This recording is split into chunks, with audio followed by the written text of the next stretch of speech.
எல்லாருக்கும் வணக்கம். இன்றைக்கி வந்து நார்மல் சீத்தாப்பழம்.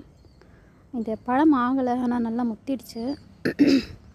போன தடவை மாதிரி நம்ம குருவி அணிலெலாம் சாப்பிட்றதுக்கு முன்னாடி வீட்டுக்கும் கொஞ்சம் பிடுங்கிக்கலான்னு சொல்லிட்டு பிடுங்கியிருக்கேன். அப்படி இருந்தாலும் குருவி அணிலெலாம் சாப்பிட்ரும். இன்றைக்கெலாம் வந்து ஒரு பப்பாளி வந்து சூப்பராக சாப்பிட்டுச்சு. ஸோ அதே போல் சிவப்பு சீத்தாவும் கொஞ்சம் பிடுங்கிக்கலாம். கொஞ்சம் முத்தி இருக்குது.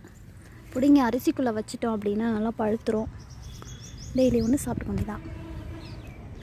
மருந்து அடிக்கிறது இல்லையா, அதனால் வந்து நல்லா ஃபுல்லாமே வந்து இந்த மாவு பூச்சி.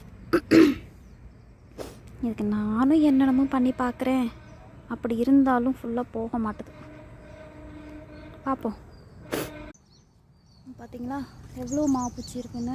கூடவே இந்த எறும்பு அந்த மாவு பூச்சிங்கெல்லாம் வந்து பரப்பி விடுறதுக்கு.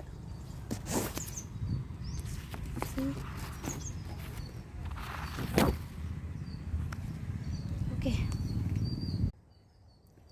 நம்ம குருவிங்களும் அணில்களும் நம்ம தோட்டத்தில் இருக்கிறத விடாதுன்னு இதோ பார்த்திங்களா விதவிதமான குருவிகள்லாம் இருக்குது. வெளியில் எங்கேயும் பார்க்க முடியாத அளவுக்கு குருவிகள்லாம் இங்கே இருக்குது. ரொம்ப குட்டியாக ஒரு சுண்டு விரல் அளவுக்கு இருக்கிற குருவியெல்லாம் இருக்குது.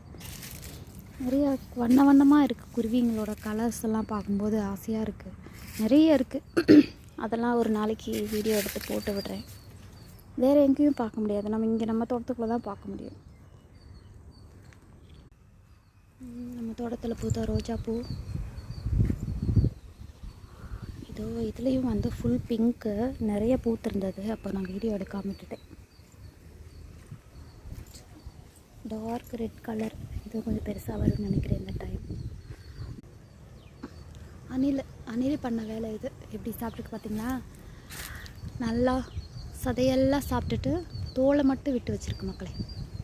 இங்கே இருங்க, அடுத்த பழத்தை சாப்பிட ஆரம்பிச்சிருச்சு. என்ஜாய் பண்ணட்டும்.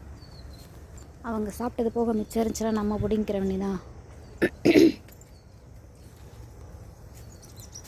நான் நிறைய டைம் வந்து பீர்க்கங்காய் நட்டு வச்சுருக்கேன். வளர்ந்ததே கிடையாது. இந்த டைம் வளர்ந்துச்சு. அப்படி இருந்தும் வந்து இந்த சாம்பல் பூஞ்சை இருக்கு இல்லையா, அதை அடித்து ஃபுல்லாக கொடி ஃபுல்லாக சேர்த்துருச்சு. ஒரே ஒன்று மட்டும் இருக்குது இந்த காய். இதை விதைக்கி விட்டுடலான்னு விட்டுருக்கேன். சிவப்பு சீத்தா கொஞ்சம் பெருசாக இருக்குது. ஒன்றும் அதையெல்லாம் பிடுங்கிடலான்னு பார்க்குறேன். இன்றைக்கி அறுவடை பண்ணது இதெல்லாமும் பழுக்க வச்சு சாப்பிட்லாம். பாய்.